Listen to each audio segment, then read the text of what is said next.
Hello, good evening, and welcome everybody to the Shakespeare Hour Live. My name is Simon Godwin, and I am the Artistic Director of the Shakespeare Theatre Company. Welcome to the show.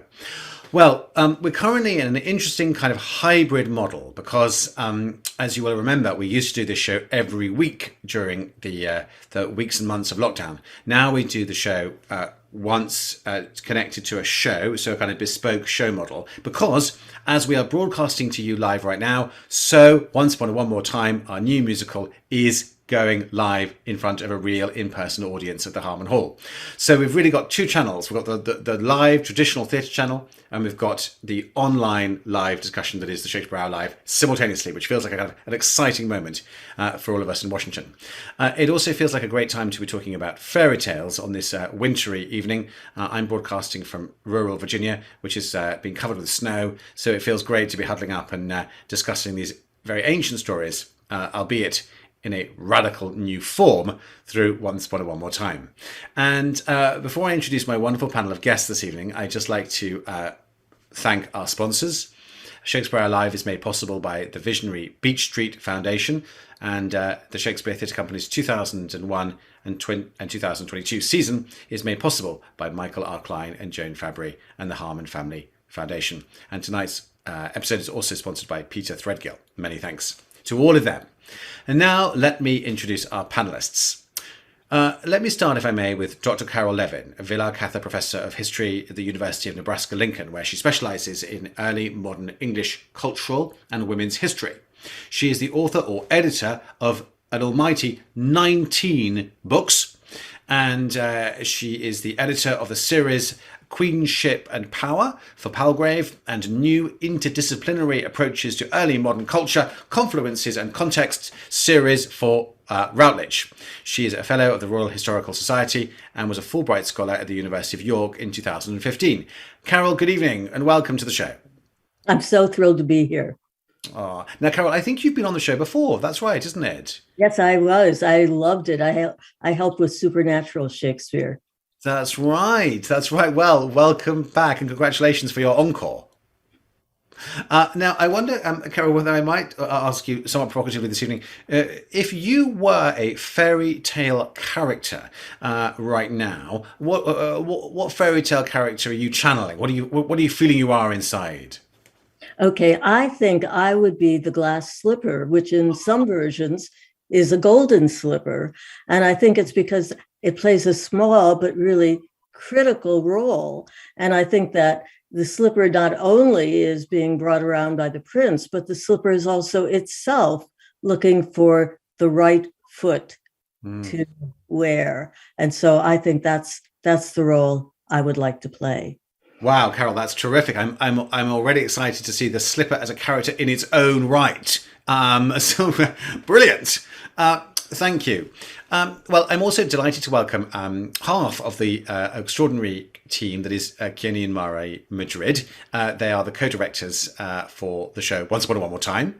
Keone and Mari Madrid, who work very closely together, are globally acclaimed artists known for explosively, goodness me, viral dance videos, there we are, and collaborations with some of the world's top musical acts. Their choreography of music videos and historic appearances for Justin Bieber, Billie Eilish, Mark Ronson, Ed Sheeran, Flying Lotus, Kendrick Lamar. You can see how I'm slightly out of touch because some of these I'm sure I'm mispronouncing, but bear with me, viewers. Has earned them a huge acclaim at MTV Video Music Awards and UK Video Awards. So pleased to hear that. And their recent work creating, directing and starring in their first full-length theatrical off-Broadway show, Beyond Babel, earned them a New York Times Critics' Pick and 2 Drama Desk Award nominations. Based, I think, Mari, on Romeo and Juliet. Is that right? Yes. Excellent. And I should also mention the new Disney animated short, Us Again, told entirely through music and dance and inspired by the duo's choreography, which debuted this spring on Disney+. Well, Mari, how wonderful that you're joining us. Hello. Hi, so happy to be here. Oh. Now, Mari, before I ask you what fairy tale character you're feeling like tonight, just to clarify for our viewers, you're not with the show. The show is on in Washington, but you're not with it this evening. That's right, isn't it? Yes, I am at home in San Diego, and the show is running in DC. And Yeah. Yeah. As a director, I'm often asked by people who are somewhat surprised that after the show's press night, I traditionally leave. I think folks think, oh, well, surely that's when my job really gets going. But no, the opposite. And how are you finding not being with your creation? Well, with the other show you mentioned, Beyond Babel, we're so used to being in the show, performing it every night. And this has been a completely different experience, not being on stage. But I actually think it's good. I think it's good for me to get away from it a little bit and just kind of let it sit, and also to not be around and let the cast and crew just fly a bit, and then come back to the drawing board when it's time. Great, wonderful. So you're enjoying a bit of perspective. That's terrific. And yes, Mari, if you were a fairy tale character this evening, who would you be? Well, this evening, this might be too much information, but the hour and a half before I got on the Zoom, my dog made a big mess in the house, all over the carpet. Wow. So I feel a little bit like Cinderella after picking lentils out of the hearth. Thank you. Vivid image there. And thank you. Great. Let me now turn, if I may, to Ruth Bottenheimer, who is the research professor in the department at the Department of English at Stony Brook University. She's a historian of European fairy tales and the author of Magic, Tales and Fairy Tale Magic, from Ancient Egypt to Renaissance Italy. She's also written Fairy Tales, A New History, Fairy Godfather, which I'm hoping she's going to talk about later on, Grimm's Bad Girls and Bold Boys, and over 100 articles on related subjects. What a thrill, Ruth, to welcome you to Shakespeare Hour Live this evening. Good evening, Ruth. Now, Ruth, I think might be muted. Maybe Ruth, are you there?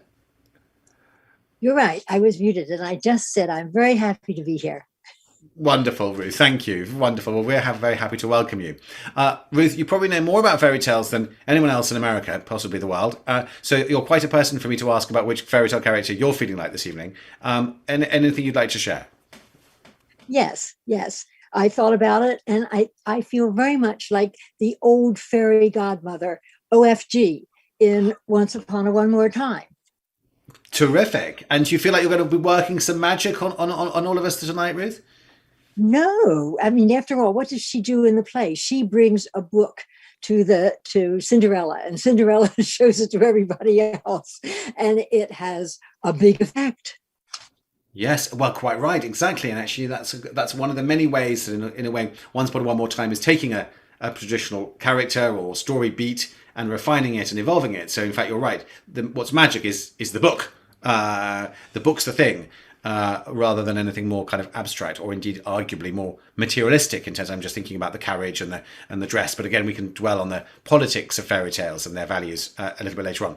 Without further ado, let me now welcome our in-house dramaturg and my co-host this evening, Drew Lichtenberg. Drew, good evening, welcome, and I hope you'll be sharing your fairy tale character with us shortly. Drew. Thank you, Simon. It's good to be back on the Shakespeare Hour Live. Does it count if I say, like every night of my life, that I feel like Dracula and that I'm about to go back into my tomb, my coffin, my dramaturgical abyss? I'm intrigued, Drew. What is the blood that you are, as it were, sucking? I mean, the writers that you're working with, or how are you getting your sort of unholy nourishment? That's true. Yeah, I mean, dramaturgs, we do subsist on texts, so we are constantly involved in an embryonic, symbiotic, parasitic relationship with the creative process, hopefully in a fruitful way. Anyways, I'm not sure if that counts as fairy tale or folktale or gothic horror literature. But yeah, that's how I'm feeling right now. Right, we'll let you have it, Drew. With your kind of black collar as well, it feels like there's something of the elegant vampire to that. Anyway, back to you, Drew. Exactly. So as we've already been saying, Once Upon a One More Time is inspired by the music of Britney Spears, but it is very much set in the world of One More Time. The central conceit of the show is that Cinderella, Snow White, Sleeping Beauty, the princess of The Princess and the Pea. I could go on. I'm sure Ruth you were able to taxonomize these all in a much more thorough way than I, but they all exist in this kind of backstage world, performing these fairy tales every night for children who are about to fall asleep, until one day the OFG, the notorious OFG fairy godmother, shows up with a book that changes. That is a different kind of tale that changes everything. So before we talk about maybe the politics of fairy tales and how they're treated in Once Upon a One More Time, this is a perfect opportunity, having a world-renowned expert on fairy tales, Ruth, for you to tell us a little bit about where do fairy tales in general come from, and these specific stories that have been passed down, usually ironically by men, like Cinderella, The Little Mermaid, and so on.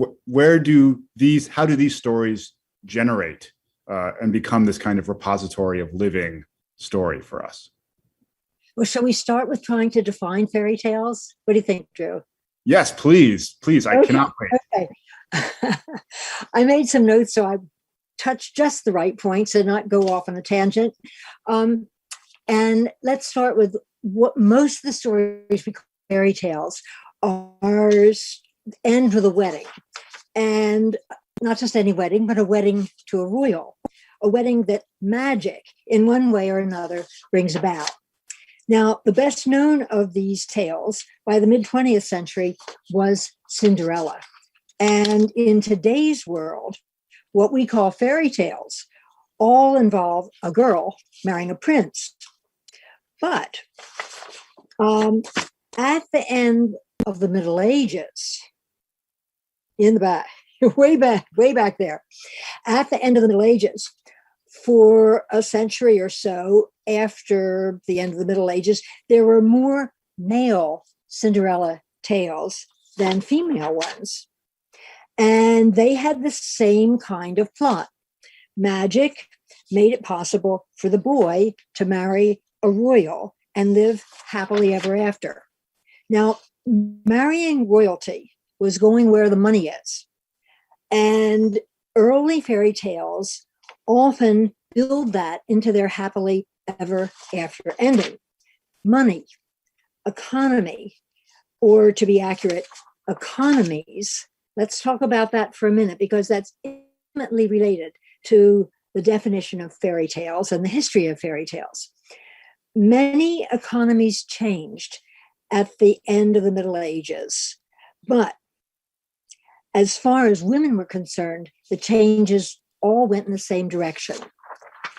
In these decades, women were increasingly pushed out of the money economy, the money-based economies.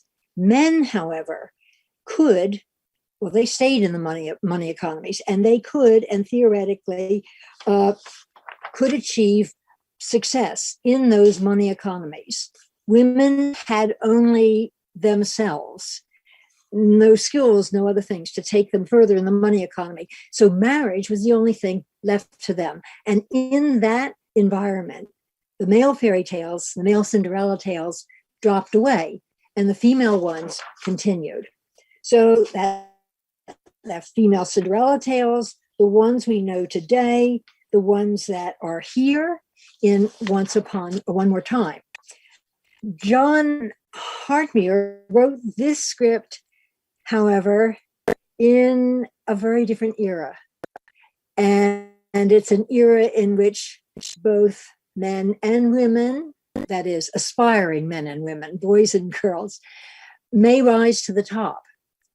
And so the story that he works out in Once Upon a One More Time is indeed very, very different.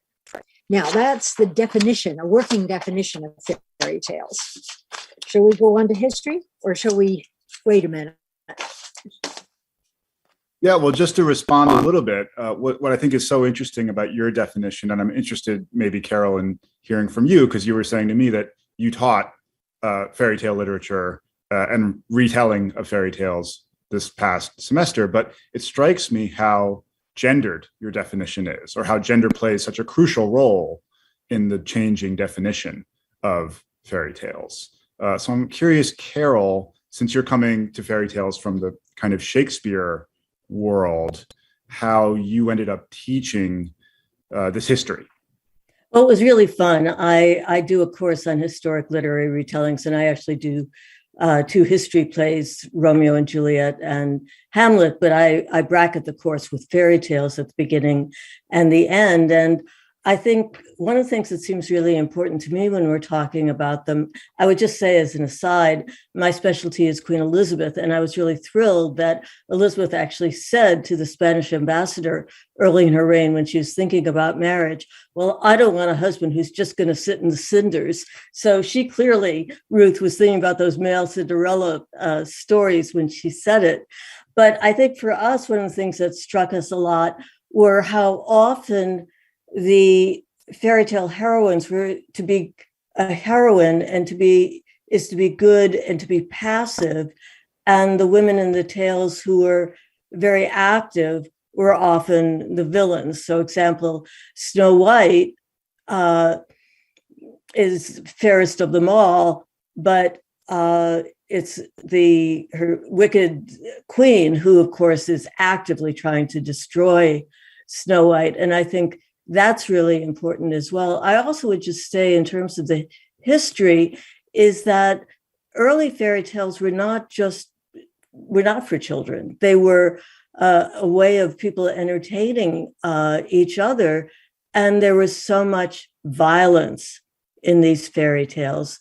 So that one of the earliest, and Ruth knows so much about this, but one of the earliest versions of Cinderella, Cat Cinderella, Cinderella herself is actually a murderer, which is kind of forgotten about. She's very unhappy with her stepmother. She has a nanny she thinks would be great, and the nanny encourages her to kill the stepmother, which she does.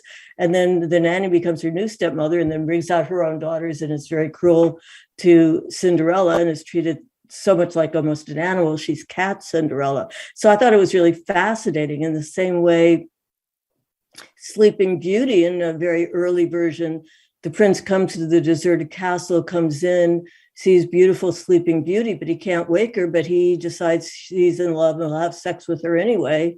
And she doesn't wake up until she gives birth to their twin babies 9 months later. So I think there's interesting, and I think the show kind of hints at some of this faithlessness, at some of this potential violence as well, which was very much part of the history of fairy tales. Yeah, exactly. It's so interesting hearing you, Carole, talk about Shakespeare and fairy tales, because my mind immediately goes to The Winter's Tale, where the young prince Ilias asks his mother Hermione to tell him a tale of sprites and goblins. A winter's tale is best, right? A tale told around a winter's fire, I believe Lady Macbeth says. So Shakespeare himself is engaging with fairy tales. Macbeth is a kind of dark fairy tale. Midsummer Night's Dream certainly has fairy tale elements. And these are stories for adults as well as for children. Absolutely. And as we were saying before we went live, there is a joke about the previous violent version of Cinderella in Once Upon a One More Time. Cinderella points out to her best friend Snow White, well, what about the huntsman coming across you passed out in the forest and deciding to kiss you, deciding to take advantage of you? John's script is very knowing about this maybe troublesome history in the way that feminine passivity is represented as opposed to agency. But Ruth, you were going to tell us about the history, and also Simon has a comment that he wants to slip in really quickly.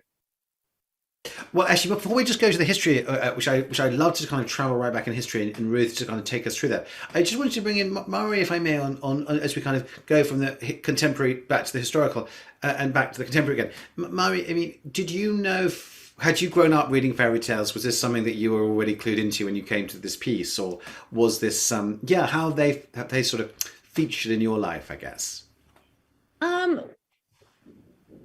We read, I would say, the actual Grimm's fairy tales were read seldomly. And I think a lot of people my age and my generation, our relationship with a lot of the fairy tales are through Disney, which has very little violence A lot of that has been taken out of those original fairy tales, and then you go back and you read some of the older versions, and it's really surprising the things that are included. But I also think there are still a lot of the same undertones and can be some of the same messaging, especially about female passivity. Still sneaks in there. So I think I do think, even though my experience of fairy tales was much less violent, there was definitely messages I understood. That's why, for me, who's Disney nerd, when I saw, and this isn't a Grimm's fairy tale, but when I saw Mulan, I was like, oh, wait, fairy tales and princesses can fight, and they can they can show aggression, they can have their own agency. That was just a new kind of idea, which affected me a lot as a young girl. And then it made me kind of think about, why do I like The Little Mermaid so much? Why is the goal to get married? And then those little sparks. But yeah, that was my. Yes, thank you. Fairy tales. The joy of live entertainment, everyone, is that, of course, phone calls can come in at unexpected moments. I think that, of course, in Once Upon a One More Time, I'm also remembering how the characters ultimately go on strike, which feels like a very far departure from their beginnings. But Ruth, let's go back to you for their origins in the culture. Well, first of all, I'll reassure you, Mari, that the Disney versions are what almost everybody knows these days. And it's you share that with, and you share it with the audiences who are seeing this play too. So that's fine. Now, about the history of fairy tales, let's just start with a basic premise. These fairy tales, and let's talk about the fairy tales, the history of the fairy tales that are in this play. All of these fairy tales presuppose that there is a happily ever after that represents a real improvement over where you are right now. And there's not much talk about, in these fairy tales today, about money. One reason is that these fairy tales tend to be set in the country. But let's go back to the point in time when the fairy tales that had a happily ever after ending because the hero or the heroine, through magic, married royalty and had enough to eat and plenty of money. And that was around 1500, give or take. It was a process that started over time, but not a whole lot of time. 1470, got a wonderful example of a tale in which a poor boy is groomed for marriage to a princess, and he doesn't just show up and be desirable because he's a boy. And this is a very different kind of tale from the tale that emerged maybe just 70 years later when a boy, and it didn't matter if he was dirty or poor or anything, could, through magic, marry a royal. The tale I told you about, the 1470 boy, was told in manuscript. When that tale was printed, in the very same year, there was a print version of it that was meant for a very wide audience of literate readers who would sympathize with a poor boy. That is, these were artisans and servant girls. A lot of people could read who couldn't write. And that tale had, the printed tale had all the elements of the kind of tale that we now know and call a fairy tale. Marriage to royalty, magic, getting money, rising out of poverty. Now, that kind of fairy tale really got going in the 1550s in Venice, center of print, huge population of artisans and people who could read, who were nonetheless poor. And these tales got tailored to what they knew and what they could imagine. And people living in a city, in a money economy, can imagine getting rich. It's kind of hard to imagine if you live on a farm, because on a farm, from generation to generation, maybe you only gets 1 hectare more of land. It's a very slow aggregation of wealth. But in the city, if things go right, wow, from here to there. And so what kind of story can embody that newly imaginable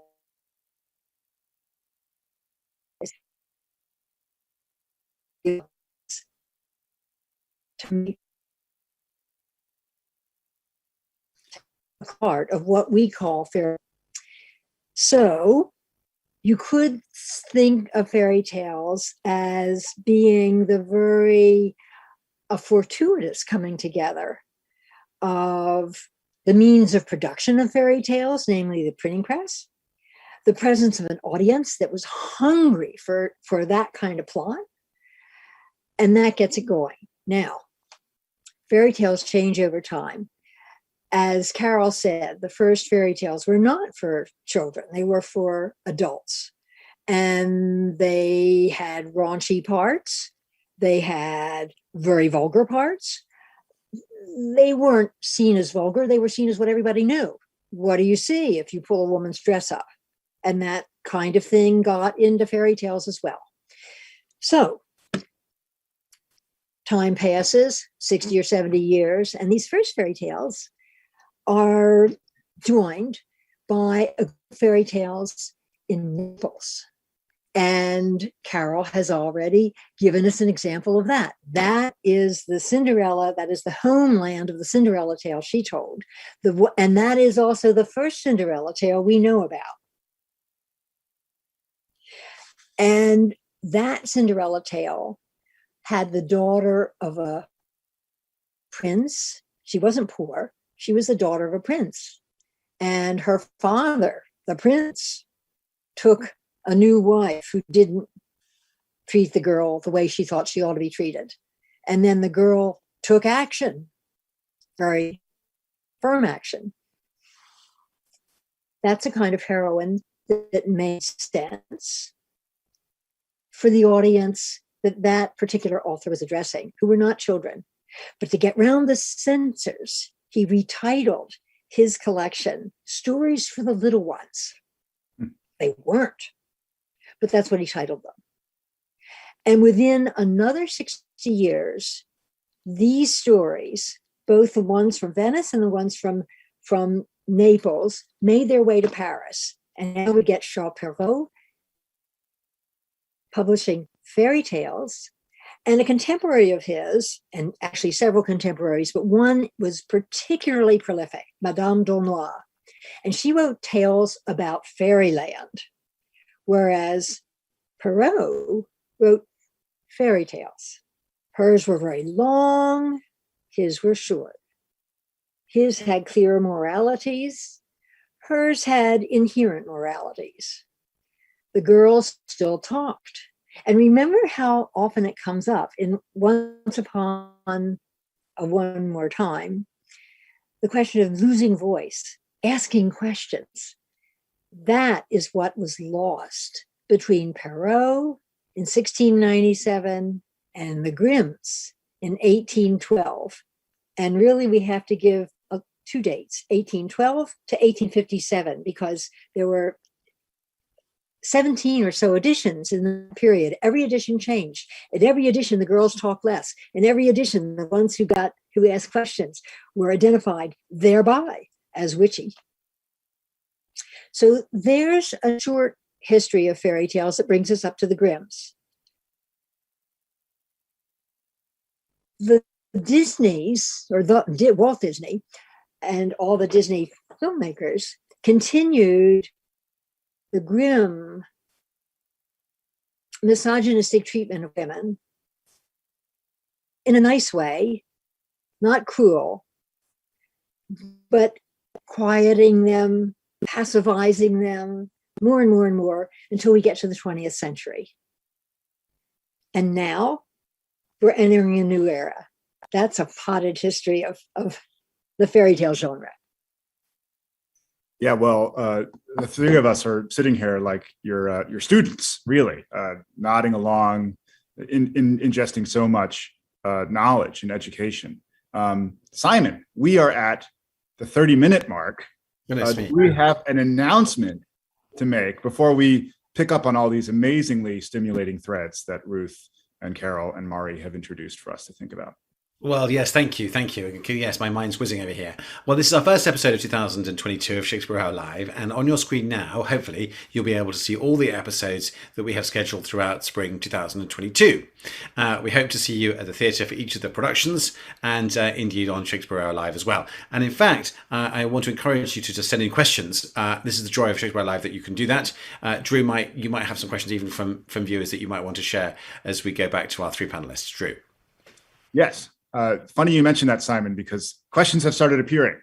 So I'm going to ask these questions, and whoever wants to can answer them, although it would be interesting to hear, I think, from everyone in turn. Viewer Deborah Davis asks, don't fairy tales arise from oral tradition before the printing press that someone has handed down? An interesting question about the origins of fairy tales. Anonymous asks, have fairy tales always been linked to the supernatural, such as magic and fairies, or were they ever religious? Were they ever about the power of God or about something else? Were they ever not connected to money and magic and the graduation upward from poverty?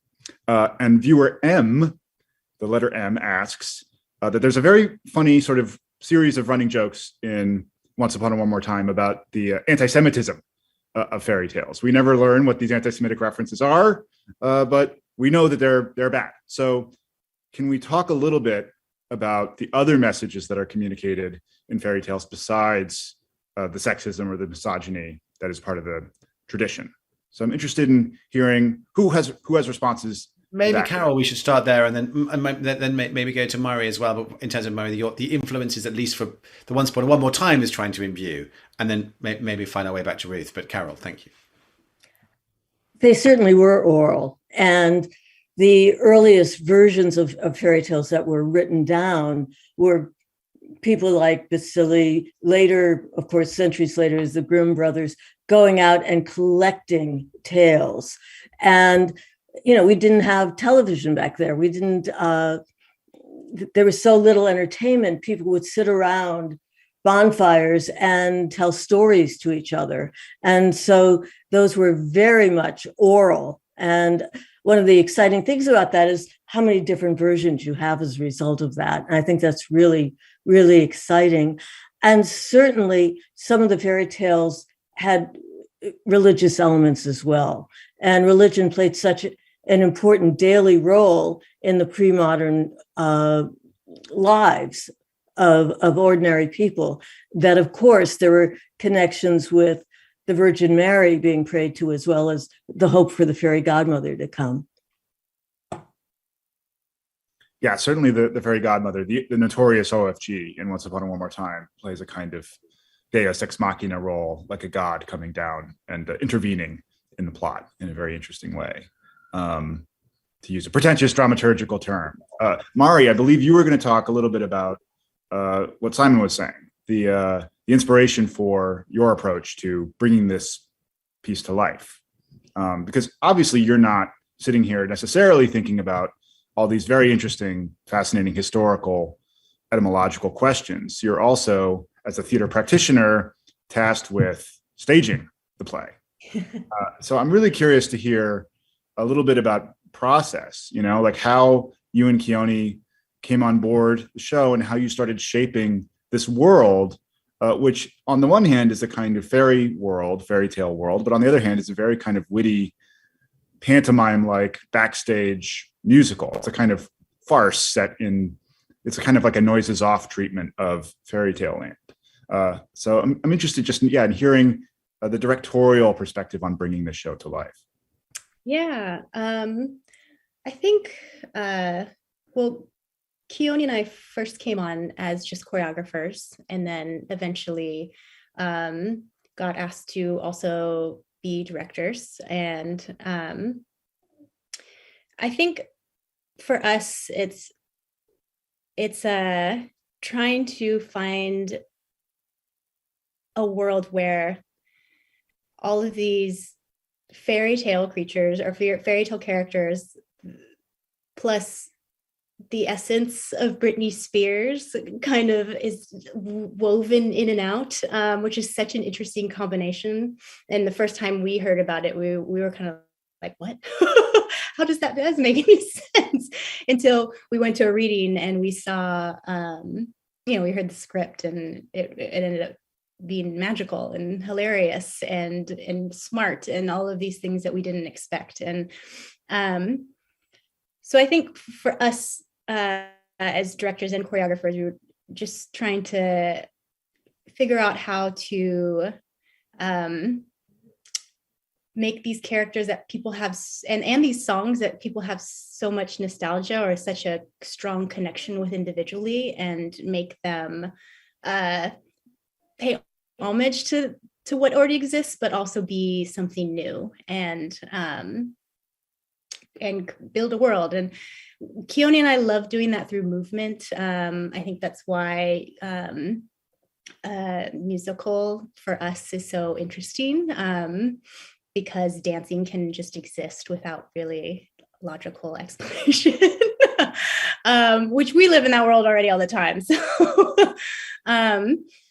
I think for us, just finding that language of movement and figuring out how that weaves through. And I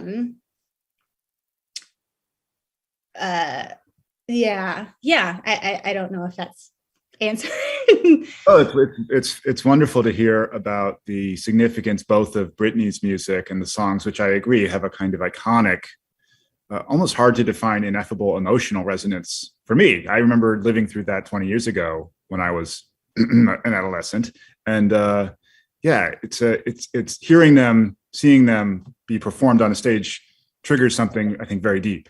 And then also the role of choreography. I know, Ruth, you were asking me in our correspondence this week about the role that choreography plays, especially in the feminism of the piece. I don't know, Mari, if you feel like a kind of demonstration of some of the choreography, but it does seem like it's a physical layer or countertext that's also being woven into the play. It feels very intentional the way the women dance when they're all together, the female characters, and then the kind of male characters who are popping and locking. Is that the right term? Looking like the Backstreet Boys kind of choreography. It feels like it's referencing this absolutely 2001 era music video language, and also maybe sending it up a little bit because it's a false consciousness that Cinderella breaks through ultimately. Yes, absolutely. So the princesses, if you notice, in the beginning, there's just a sort of gestural language that we like to use with them, which is a lot more in their arms and hands. It's a lot more delicate, a lot more subdued. And then with the first time all the princes and boys come on stage in the opening, they're just like really big, athletic, really projected forward, very strong energy. Should feel like a cannon.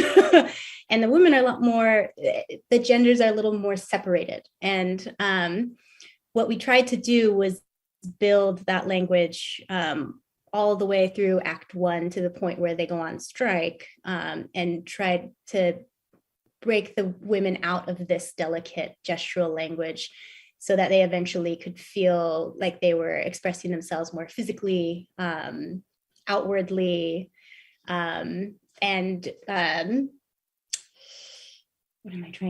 the word I'm trying to find? But just not aggressive, not aggressive, but just, it feels like by the end of Act 1, you wanted to build them up to where they were saying something that really was coming from deep inside of them physically, not just sung, but also out, but also referencing Britney Spears through the whole thing. And then if as you go through, there's a little less movement in Act 2, but there's some more joyful expression and individuality, and then it kind of comes full circle at the end, and they come back to this gestural language, but the men and women are doing it together.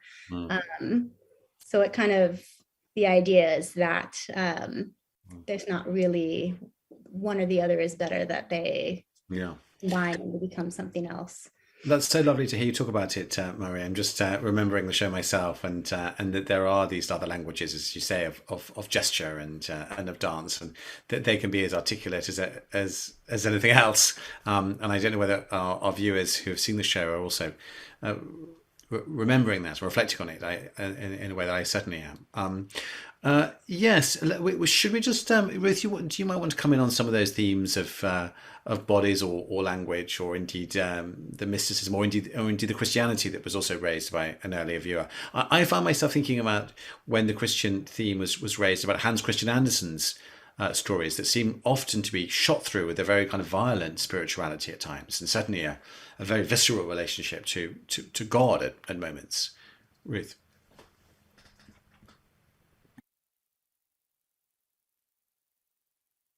We might have, Ruth might be in a pause moment, I think. Let's hand it back to Drew. I think Ruth seems to have momentarily frozen on us. You could hear her connection was a little bit shaky. So hopefully she's able to rejoin us at some point. Just seeing she's dropped off. But I was thinking, Mari, when you were talking about very eloquently, I should say, about the kind of almost the handcuffing or the corseting through choreography of the female characters in the play that does open up, and is also joined by a transformation in costuming as well. So it's very, if you only read this production based on the script and not through the narrative being told by the songs or the costumes or the choreography, you're kind of missing many elements of what's going on. So it was really, really interesting and delightful to hear you expand on that a little bit. Carole, I'm wondering if you are interested in addressing this question of anti-Semitism and Christianity in these plays, because certainly they are reflective of as Ruth was saying, a late medieval, early modern worldview. Absolutely. And, we see it so much as sort of throwaway lines in Shakespeare's plays.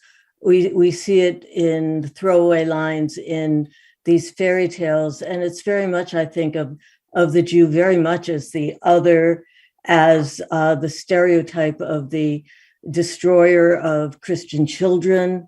And I think it becomes even more intense as Jewish people themselves became more and more scarce. So we see this, I think, in English tales and in French tales. And of course, it was in England, they were expelled about 1290 after a very harsh period before that. And Richard I, for example, at his coronation, he said he wanted neither Jews nor women there because they were polluting. And a Jewish leader came anyway to express his loyalty. And this led to a number of slaughters of Jews, especially a very bad one in the city of York. So I think this is very much part of the whole kind of culture, in the same way that these fairy tales are very much part of the culture in terms of expressing, certainly as you're suggesting, economic needs, but also so many other concerns, worries, fears about family, stepmothers, because so many people actually grew up in families that were splintered in this way because of the death of parents. And so I think the anti-Semitism is certainly something that is there, often not really noted, but if you look closely, and I think it needs to be absolutely recognized. And I've always been very thrilled certainly in some of the plays I've seen, because I've been going to the Shakespeare Theater in DC since, actually since I was first a Folger Fellow many, many years ago. And I'll never forget the amazing Merchant of Venice I saw, for example, that really expressed that, and expressed it again almost in some fairy tale like language and in terms of the production. Well, as you say, it's interesting that we are in fact producing the Merchant of Venice later this season, Carole. So these two productions are finding themselves in dialogue with each other in an interesting way. Ruth, I'm glad to see that you're back with us. You dropped out. Simon was just about to ask you a scintillating question about violent Christianity in Hans Christian Andersen's fairy tales, who we see in this show via The Little Mermaid. But I'm just wondering if you have other responses or thoughts. I have some more questions from viewers, but I want to give you the floor here. To what I'm not sure where you dropped off, but when Mari was talking about the dancer, everything went south with the computer. But in any case, I can't say anything about the violent Christianity of Hans Christian Andersen, but I can sure say a lot about that in the Grimm tales. In fact, one chapter of Grimm's Bad Girls and Bold Boys analyzes violence, and the more Christian the tale, the more violence against women there is in those tales. It's unmistakable and very troubling. And about anti-Semitism, in Grimm's tales, there's a shift that has to do with badly remunerated work, and it gets a kind of resentment gets transformed into anti-Semitism in two tales. The Jew Among Thorns is one, and the other is The Clear Light, Clear Sun Brings It to Day. They are both very troubling tales. So yes, there is a good deal of anti-Judaism in fairy tales that is picking up on anti-Judaism in ambient society. Yeah, so certainly a dark and troubling history, as indeed history itself is at times very dark, troubling. Well, Mari's been talking a little bit about the dance. One of the traditions of the Shakespeare Theatre Company is that we like to ask panelists to highlight a piece of text, usually from Shakespeare's plays. But in this case, it's a little bit tricky because it's a musical. It's using the songs of Britney. It's using the choreography or the iconography of Britney playing with it. So I'm wondering, Carole and Ruth and Mari, if there are maybe folk tales or fairy tales you'd like to highlight as being in conversation with this play, fairy tale tropes that this play is playing with. Simon, you have a thought. Or indeed, I'm just thinking to myself, if or a line or from the musical, which sort of sums up something about a position or a take or a philosophy. So it can be a line, it can be a quote, it can be a story. And actually, Joe, I'm wondering as we go around each of our panelists on that, whether if there are any other sort of questions to bundle in with that, if you'd like our panelists to also cover on our way around, that might be great. So many questions. I'm not sure if we'll have a chance to answer all of them, but I'm going to rattle them off here, and we can pick up on the ones that are of interest, and I can answer them in my Friday newsletter, which is going to make a comeback, come off the bench, come out of hibernation. Anne Clark is asking, did Hans Christian Andersen, like the Brothers Grimm, collect tales, or did he simply make them up himself? Could I say something about the Grimms collecting tales? Okay, Ruth. Yes, go for it. Okay. This is a dominant myth about the Grimms collecting tales. The Grimms collected tales at the coffee table among their bourgeois friends in Kassel. And their bourgeois friends had read lots and lots of fairy tales that had been published by the Blaue Bibliothek aller Nationen between 1790 and 1800. Oh no, she's frozen again. Oh dear! All these tantalizing cliffhangers, Ruth, that you're leaving us on. Well, I was just going to say, Anne did not say the Brothers Grimm. I added that into the question. So let's press on. Let's press on with all the questions, and then we'll all the questions. Maybe Ruth will come back. Denise Neary wants to know: did STC have to get permission from Disney for the costumes? Peggy Ann Spitzer asks: are Arabs or Middle Eastern characters represented in any of these fairy tales? Laura Lockledge wants to know about how Once Upon a One More Time subverts the misogynistic tradition of silencing women and giving the power to men, because there is indeed a male narrator, I should add, in the play. Beck wants to know, are audiences responding the way I'm not sure who you thought they would? Any surprises? Simon probably has an opinion. Mari, I'm sure you have an opinion because you were here during previews, probably seeing how the play resonated with audiences. And finally, Anonymous asks, many shows like Mamma Mia or Jersey Boys, I should add, use songs from other artists. Does the Shakespeare Theatre Company plan on doing more of this popular type of musical? Simon has his hand raised. Well, I'll just, while the panelists are just having a moment to kind of, grapple with those superb questions, I will just answer that one about the programming. Well, my little contribution here is that Shakespeare took these old stories in many cases and adapted them for his own ends. And so the idea of this retelling of old stories was what really drew me to Once Upon a One More Time in the first place. And I love the idea that the Britney Spears music catalogue is a sort of folklore of its own right, and that it's sort of, it's with us without even necessarily realizing it is. I'm very happy to report in terms of audience response that the show is now the most popular in the history of Shakespeare Theatre Company. And that's a really clear message, I think, from the people of Virginia, of Maryland and of DC, saying that they like, amongst Shakespeare and everything else, to have a very life-enhancing, accessible, appealing, uplifting show now and then. And we do have a theatre which, after all, seats 750 people, which is a very, very big stage. We have two theatres, one seats 750, one is much smaller. So we've been given this enormous theatre, and it seems to be an ideal space for folks to bring their big stories, try their heart-led adventures in a way that's happened here, with potentially those shows continuing in the future. And am I committed to that kind of big, popular, accessible family holiday programming? Yes, I am. So stay tuned, I hope, for many more. Carole. Oh, I wanted to tell a folktale that I thought really fit in very much with the play and the ending of the play, and I'm going to do it as quickly and simply as possible.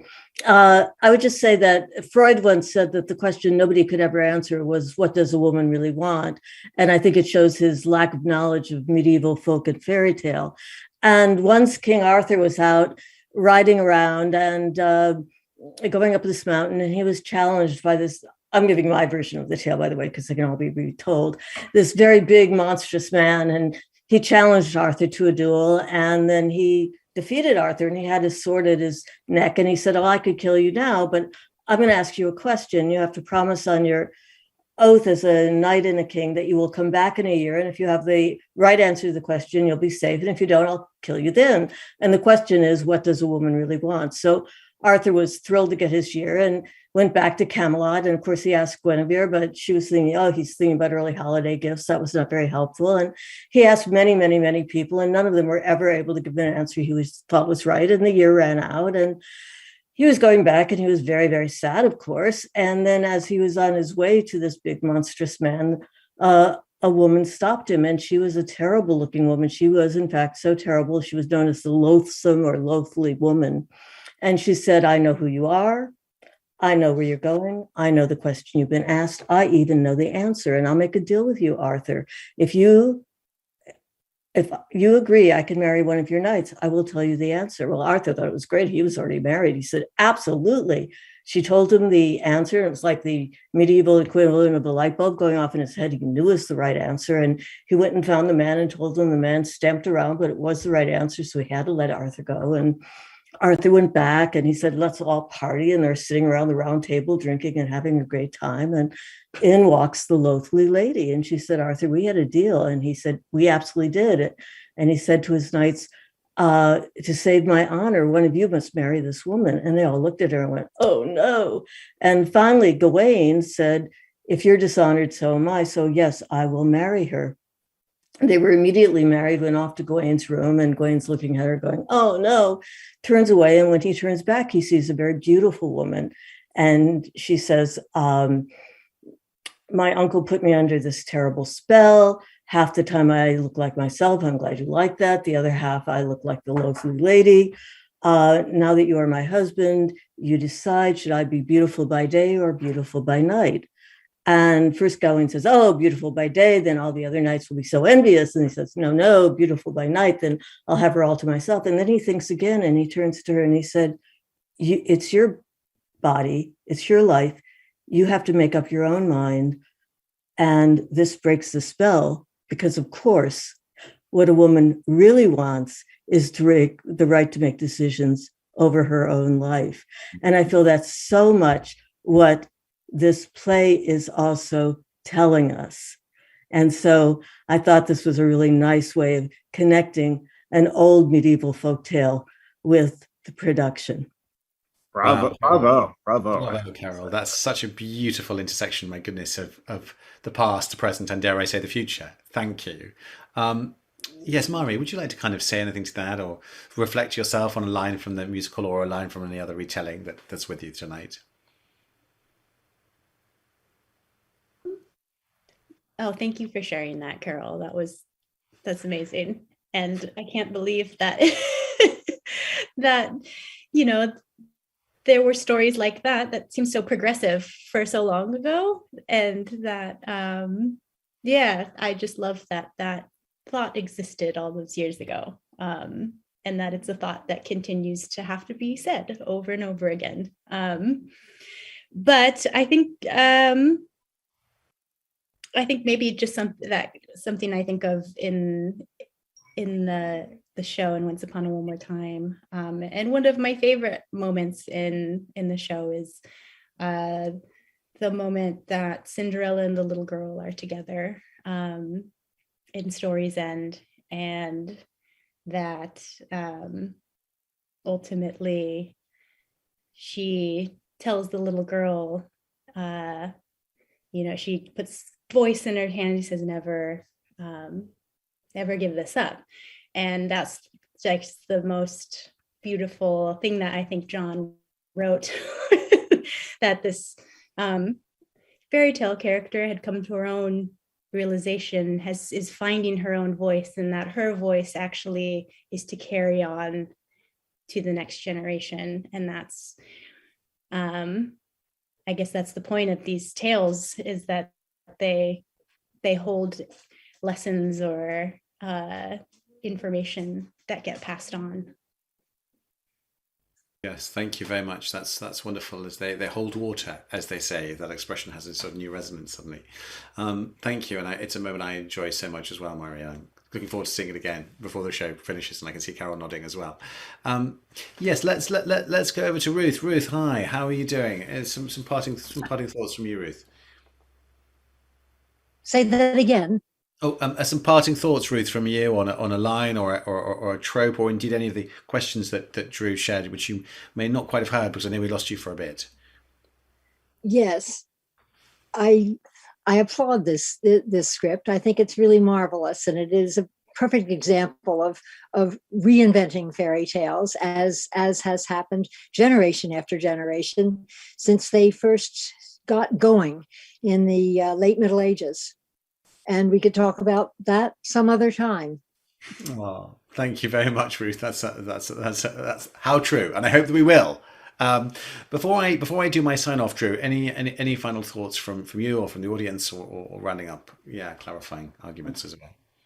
Yeah, well, I should say for all the questions that we didn't answer, I will answer them in my Friday newsletter, and maybe I'll solicit Ruth and Mari and Carole for some further input, some further expert advice. And I really just want to take this opportunity to thank our three panelists, our notorious OFGs, who have graced us with their wisdom, with their power, with their knowledge. It's really been an educational hour for me, and I hope that everyone at home feels the same way. It's been a real privilege. Yes, I echo that 100%, Drew. And you have until Sunday, the 9th, to see Once Upon a One More Time. If you haven't seen it already, please catch it if you can. It's such, as I hope you've gleaned tonight watching the show, a beautiful, life-enhancing and typically fairy tale-esque adventure, in that it is indeed taking narratives but reforming them in the very best way. Our next episode of the Shakespeare Hour Live will focus on Thornton Wilder's Our Town, directed by STC Associate Director Alan Paul. And we hope you'll join us on Wednesday, March the 9th, for our special programme devoted to Thornton Wilder and that remarkable play. Thank you again, and good night from me and from all of our panellists. Cheerio. See you next time. Goodbye.